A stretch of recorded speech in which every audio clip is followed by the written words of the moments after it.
So hello students, I welcome you on your very own YouTube channel Manoj Jangir classes. और जैसा कि आप लोगों को पता है, हम लोग डिस्कस कर चुके हैं revenue, what is revenue, what are the various concepts of revenue, जैसे कि TR, total revenue, AR, average revenue, MR, marginal revenue, और सारी चीजें हम लोगों ने उसके बारे में डिस्कस की हैं। अभी यहाँ पर टाइप्स ऑफ मार्केट फॉर्म्स या फॉर्म्स ऑफ मार्केट को समझना बहुत ज्यादा इंपॉर्टेंट हो जाता है। क्यों? क्योंकि बेटा, अगर आप टीआर की शेप बनाते हैं, एआर की शेप बनाते हैं, एमआर की शेप बनाते हैं, तो अलग अलग मार्केट में आपको उनका टेस्ट समझना पड़ेगा, उनकी शेप को समझना पड़ेगा। टेस्ट मैंने इसलिए बोला क्योंकि मेरे दिमाग में कुछ एग्जाम्पल चल रहा था। तो जैसे मान लीजिए एक फैमिली है, और कोई भी कुक है, एक फैमिली में कोई एक कुक है, और अगर कुक आया है तो उसको हर फैमिली मेंबर के हिसाब से खाना बनाना होता है। मान लीजिए कुछ फैमिली में जो है कुछ ओल्ड पीपल हैं, कुछ नॉर्मल एज जिनकी होती है वो हैं, और कुछ बच्चे हैं, चिल्ड्रन हैं। तो उसको हर किसी के अकॉर्डिंग जो है, उनके टेस्ट के अकॉर्डिंग खाना बनाना पड़ेगा भाई, अगर वो टिकना चाहता है। तो इसी तरीके से अलग अलग जो मार्केट फॉर्म्स होते हैं उसके अंदर भी जो उनका रेवेन्यू के रिगार्डिंग जो बिहेवियर होता है वो अलग अलग होता है। तो हमें इसको समझने की सबसे पहले जरूरत है। उसके बाद में हम शेप्स की बात करेंगे कि टीआर, एमआर, एआर की शेप अलग अलग मार्केट में किस तरीके की होती है। Let's talk about forms of market. वैसे मैं बता दूं, market is a place where buyers and sellers come together and they transact with each other. Buyer और सेलर एक साथ आते हैं और एक दूसरे के साथ ट्रांजेक्शन्स करते हैं, sell and purchase of goods basically. तो यहाँ पर मार्केट फॉर्म्स की अगर हम बात करें तो सबसे पहले हमारे पास मार्केट आता है perfect competition market, most unrealistic market, सबसे ज्यादा अनरियलिस्टिक। ऐसा मार्केट आपको देखने को नहीं मिलेगा। फिर भी मैं कुछ आपको एग्जांपल बता बता देता हूं यहाँ पर, जैसे कि एग्रीकल्चरल एग्रीकल्चरल प्रोडक्ट्स जो होते हैं उनमें आप ज्यादातर डिफरेंस नहीं कर पाते। फीचर्स मैं आपको आगे बताऊंगा। तो ये उस कैटेगरी में फॉल करता है, ये अनरियलिस्टिक मार्केट होता है। इम्परफेक्ट मार्केट में जो है, इम्परफेक्ट कंपटीशन मार्केट आप कह सकते हैं। उसमें ये टाइप्स आप याद कर लीजिए, पीसीएम बोलते हैं इसको शॉर्टकट में, पीसीएम, परफेक्ट कंपटीशन मार्केट। दूसरा मार्केट आता है आपके पास मोनोपोली, जिसमें एक सेलर होता है, जैसे कि रेलवेज जैसी चीजें आप एग्जांपल ले सकते हैं। रेलवेज हो गई हैं, या जैसे आरबीआई वगैरह हो गया, तो ये मोनोपोली है इनकी, ये अकेले हैं जो अ, ये काम करते हैं, इन या इनके जैसा काम करते हैं।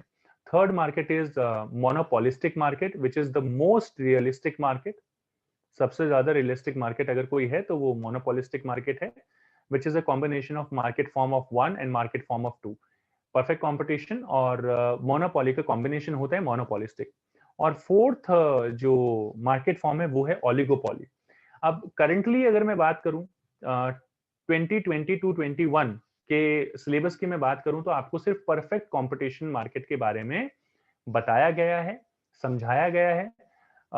तो यहाँ पर जस्ट मैंने इनका इंट्रोडक्शन आपको देने के लिए ये सारी चीजें रखी हैं। डिटेल में तो मैं बहुत ज्यादा नहीं बताऊंगा आपको, बट काम की चीज यहाँ पे मैं डिस्कस करूंगा कि मैं आपको ये सारी चीजें बता सकूं। फीचर्स जो मैंने यहाँ पर लिखे हैं वो सारे आपको समझा सकूं और आप लोग समझ सकें। So if we talk about forms of market, then you can understand that there are four types of market. जो discrimination होता है वो मैं आपको बता चुका हूँ। Perfect competition market, and under imperfect competition market there are three types of market. काफी बार एक नंबर का क्वेश्चन आ जाता है आपके पेपर में कि write the name of two markets which are imperfect market. तो आप मोनोपोली, मोनोपोलिस्टिक या ओलिगोपोली, तीनों में से किसी का भी नाम लिख दीजिए। डेफिनेशन की बात कर लेते हैं सबसे पहले। So if you talk about perfect competition market, all of you, ये वो मार्केट होता है where there is large number of buyers and sellers of a commodity. मतलब मैं बहुत शॉर्टकट में बता रहा हूँ आपको ये सारी चीजें। फीचर्स तो और भी आप इंक्लूड कर दीजिए, that it is a market where there is large number of buyers and sellers selling the same commodity, means homogeneous commodity, and there is free entry and exit of the firms, जहां पर free entry और exit होता है। इस तरीके से market condition को हम परफेक्ट कंपटीशन बोलते हैं। This is all about PCM, perfect competition market. हालांकि इसके डिटेल में हम बात करेंगे अभी फीचर्स की। मोनोपोली की बात कर लेते हैं। It is that form of market in which there is a single seller, एक अकेला, वन एंड ओनली, और कोई अवेलेबल ही नहीं है, एक ही प्रोड्यूसर होता है। मोनोपोली, तो मोनोपोली का मतलब ही ये होता है कि सिंगल सेलर। मोनोपोलिस्टिक कंपटीशन की बात करते हैं। So if you talk about monopolistic competition, as I had told you कि ये परफेक्ट कंपटीशन और मोनोपोली कंपटीशन दोनों का कॉम्बिनेशन होता है।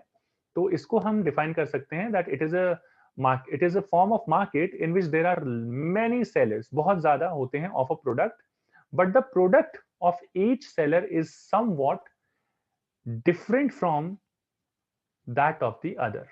एक का प्रोडक्ट मतलब जैसे मान लीजिए सब लोग हैं जो बेसिकली टूथपेस्ट ही बेचते हैं, ये ले लीजिए टूथपेस्ट, टूथपेस्ट ही बेचते हैं, लेकिन हर किसी का प्रोडक्ट जो है हर किसी से थोड़ा थोड़ा अलग है। जैसे कि कोलगेट है, जैसे कि पेप्सोडेंट है, जैसे कि मिसवाक है, जैसे कि पतंजलि है, जैसे कि सेंसोडाइन है। तो यहां पर डाबर लाल जो है पेस्ट है, डाबर पेस्ट है। तो ये जो सारे के सारे प्रोडक्ट हैं दे आर बेसिकली टूथपेस्ट, लेकिन कहीं ना कहीं कुछ अलग कुछ कुछ अलग होते हैं। आप टॉयलेट सोप का एग्जांपल भी ले सकते हैं, यहाँ पर टॉयलेट सोप्स का एग्जांपल ले सकते हैं, जैसे लक्स, पतंजलि सोप्स का एग्जांपल ले लीजिए।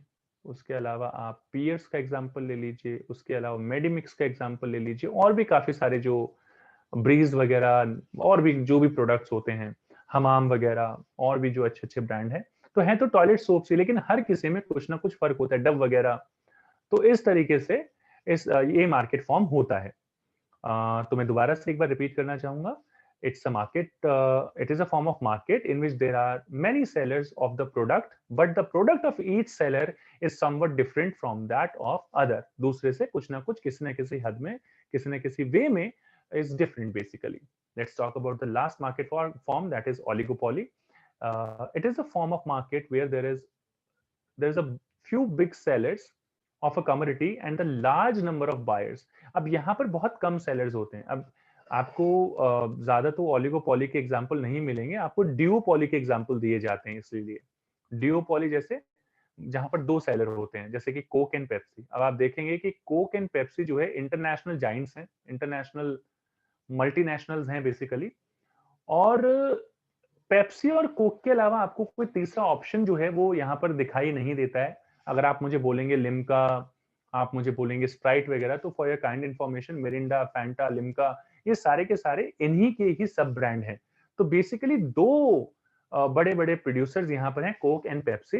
बाकी ओलिगोपॉली में cement industry, car industry, aluminium industry, इस तरीके की इंडस्ट्रीज जो है आती हैं, जहां पर बहुत गिने चुने सेलर होते हैं, बट बहुत मेजर पार्ट वो जो है अक्वायर करते हैं। इससे पहले कि हम और कुछ डिस्कस करें, एक एक मार्केट के फॉर्म्स, एक एक मार्केट फॉर्म के हम कुछ बेसिकली फीचर्स पता कर लेते हैं। मैंने बताया परफेक्ट कंपटीशन मार्केट होता है, जो पहला मार्केट है। सबसे पहली चीज जो मैं आपको बताऊंगा, सबसे अनरियलिस्टिक मार्केट होता है ये। इस तरीके का मार्केट आपको देखने को नहीं मिलेगा। लेकिन एग्रीकल्चरल प्रोडक्ट्स में आप बहुत ज्यादा डिफरेंशिएट नहीं कर सकते, तो आप कहीं ना कहीं ये कह सकते हैं कि वो मार्केट जो है परफेक्ट कंपटीशन मार्केट होता है। फीचर्स क्या होते हैं इसके? पहला feature, large number of firms और सेलर्स। बहुत सारे बायर्स होते हैं, बहुत सारे सेलर्स होते हैं। ये आप एक फीचर करके भी बता सकते हैं, आप अलग अलग करके भी बता सकते हैं। Large number of buyers and large number of sellers. बहुत ज्यादा बायर्स होते हैं, बहुत ज्यादा सेलर्स होते हैं। ये सारे के सारे एक जैसी कमोडिटीज बेच रहे होते हैं, होमोजीनियस प्रोडक्ट। जैसे मान लीजिए अगर कोई एक स्टूडेंट जो है, मान लीजिए कोई एक सेलर जो है, वो अगर सेलो का एक पेन बेच रहा है तो, और 10 रुपए का बेच रहा है, तो वही सेम टू सेम पेन जो है basically each and every person is selling the same pain in the market. तो होमोजीनियस प्रोडक्ट होता है, जिसकी वजह से प्राइस भी कांस्टेंट होता है। ना तो कोई ज्यादा चार्ज कर सकता है, ना कोई कम चार्ज कर सकता है। इस तरीके के मार्केट में बायर या सेलर कोई भी हो, सबको परफेक्ट नॉलेज होती है कि कौन सी कमोडिटी किस प्राइस पे मिल रही है, कहां मिल रही है। So again the price is constant basically. Free entry and exit. अब भाई अगर मान लीजिए आपको अगर यहाँ पर प्रॉफिट दिखाई देता है, अगर ज्यादा प्रॉफिट दिखाई देता है तो फर्म्स की एंट्री होने लग जाएगी। और अगर लॉस होने लगता है तो जो फर्म्स हैं वो एग्जिट करना शुरू हो जाएंगी और वापस एक नॉर्मल सिचुएशन बन जाएगी। इंडिपेंडेंट डिसीजन मेकिंग होती है यहाँ पर। फैक्टर्स ऑफ प्रोडक्शन जो है उनकी मोबिलिटी परफेक्ट मोबिलिटी होती है, मतलब आप उसे एक यूज से हटाकर दूसरे यूज में लगा सकते हैं, सेकंड यूज में लगा सकते हैं बिना किसी प्रॉब्लम के। तो परफेक्ट मोबिलिटी होती है, दोनों तरफ ही यहाँ पर मैं कर रहा हूँ। बाकी तो मैं जब फीचर्स की बात करूंगा, मार्केट आपको चैप्टर पढ़ाऊंगा, तब मैं और डिटेल में इसके बारे में बताऊंगा। यहाँ पर कोई ट्रांसपोर्टेशन कॉस्ट नहीं होती और ना कोई सेलिंग कॉस्ट होती है। सेलिंग कॉस्ट यानी कि कोई भी एडवर्टीजमेंट कॉस्ट नहीं होती है।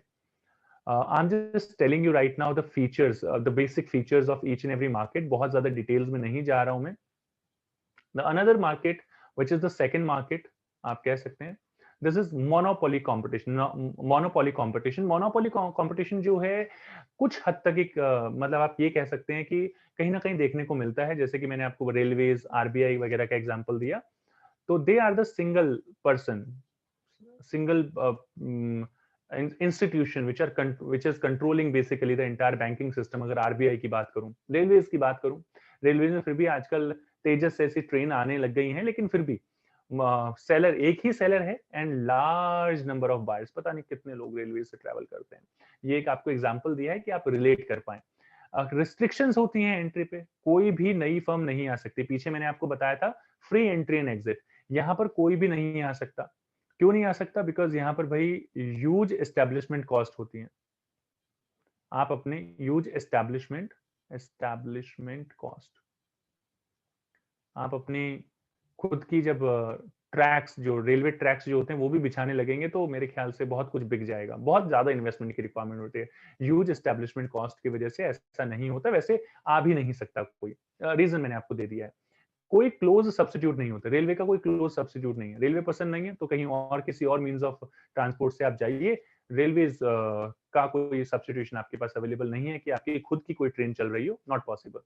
फुल कंट्रोल ओवर प्राइस, ये इनका प्राइस पे पूरा कंट्रोल होता है और ये अलग अलग लोगों से अलग अलग प्राइस चार्ज कर सकते हैं, जिसको हम प्राइस डिस्क्रिमिनेशन बोलते हैं। फॉर एग्जाम्पल, अगर कोई ओल्ड पर्सन है मोर देन 60 years, तो रेलवेज उन्हें जो है कुछ कंसेशन देता है ट्रैवल करने में, पास वगैरह बना देता है। स्टूडेंट है कोई तो उसको भी कंसेशन दिया जाता है, और कोई नॉर्मल पर्सन है तो उससे ज्यादा प्राइस चार्ज किया जाता है। नॉर्मल पर्सन मतलब ऑफिस गोअर वगैरह। तो ये इस तरीके से डिफरेंशिएट करता है। ये फीचर्स हैं आपके मोनोपोली कंपटीशन के। मैं फिर से बता देता हूँ, सिर्फ आपको मैं मेन पॉइंटर्स बता रहा हूँ यहाँ पर, बहुत ज्यादा डिटेल में नहीं बता रहा हूँ। डिटेल में तब बताऊंगा जब मार्केट फॉर्म्स की बात करेंगे। ये तीसरा मार्केट है और ये मार्केट जो है वो पीसीएम यानी कि परफेक्ट कंपटीशन मार्केट और मोनोपोली, इन दोनों का कॉम्बिनेशन होता है। कुछ फीचर्स आपके पीसीएम से हैं, कुछ मोनोपोली से हैं, कुछ में बीच की सिचुएशन है। For example, large number of buyers and sellers, PCM से कम होते हैं लेकिन मोनोपोली से ज्यादा होते हैं। प्रोडक्ट डिफरेंशिएशन, ये इसका बहुत बढ़िया फीचर है। जैसे मैंने आपको बताया प्रोडक्ट डिफरेंशिएशन की, आप कोई लक्स परचेज कर रहा है, कोई डव परचेज कर रहा है, टॉयलेट सोप्स की बात कर रहा हूं मैं, कोई जो है पियर्स परचेज कर रहा है। तो इस तरीके से यहाँ पर प्रोडक्ट डिफरेंशिएशन है। Like the producers are selling the same kind of commodity but variety is there. Freedom of free entry and exit, PCM का फीचर। सेलिंग कॉस्ट यहाँ पर होती है, ये एक सेपरेट फीचर है इसका। मतलब जैसे आपने कटरीना को लिया, वो लक्स का ऐड कर रही है, आपने दीपिका को लिया, वो किसी और विविल वगैरह का किसी का ऐड कर रही है, तो सेलिंग कॉस्ट बहुत ज्यादा होती है। शाहरुख को ले लिया, वो किसी एक पर्टिकुलर कमोडिटी की ऐड कर रहा है, तो इस तरीके से चीजें चलती हैं। Less mobility of factors of production, यहाँ पर मोबिलिटी बहुत कम होती है लेकिन मोनोपोली से ज्यादा होती है, पीसीएम से कम होती है। Lack of perfect knowledge of market, जो बायर्स एंड सेलर्स हैं दोनों को ही मार्केट की नॉलेज नहीं होती, लेकिन मोनोपोलिस्टिक कंपटीशन में पीसीएम से कम नॉलेज होती है, मोनोपोली से ज्यादा नॉलेज होती है। कोई प्राइस कंपटीशन नहीं होता यहाँ पर आपस में। और ये दोनों ही मार्केट का, ये आप more can be sold only at a lower price. अगर प्रोड्यूसर जो है ज्यादा बेचना चाहता है तो उसको पता होता है कि जब तक वो जो है प्राइस कम नहीं करेगा तब तक जो है वो ज्यादा क्वांटिटी नहीं बेच सकता। ये उसको पता होता है। ये मोनोपोली में भी पता होता है, ये मोनोपोलिस्टिक में भी पता होता है। एज अ प्रोड्यूसर आपको भी ये चीज समझ में आनी चाहिए। ओलिगोपोली बिल्कुल अलग मार्केट है, सेपरेट मार्केट है। Few firms but dominant firms, कुछ सेल फर्म्स होती है लेकिन बहुत डोमिनेंट होती है। Cement industry, aluminium industry, steel industry. Large number of buyers, buyers बहुत ज्यादा होते हैं, एंट्री बैरियर होते हैं, अगेन ह्यूज एस्टेब्लिशमेंट कॉस्ट, एक दूसरे पे बहुत ज्यादा डिपेंडेंस होता है और फर्म का डिमांड कर्व एसरटेन करना पॉसिबल नहीं है और ये लोग कई बार आपस में कार्टेल्स वगैरह भी बना लेते हैं। कार्टेल्स का मतलब होता है ग्रुप ऑफ फर्म्स जिसको हम OPEC organization of petroleum exporting countries. तो इस तरीके के कुछ फीचर्स होते हैं ओलिगोपॉली के। आई होप सो कि आपको समझ में आए होंगे। नेक्स्ट वीडियो में हम डिस्कस करेंगे रेवेन्यू की शेप जो अलग अलग मार्केट में कैसी होती है। आई होप सो वीडियो आपको समझ में आया होगा। वीडियो को लाइक कर दीजिए, शेयर कर दीजिए, चैनल सब्सक्राइब कर दीजिए इसी तरीके के और वीडियोस के लिए। बाकी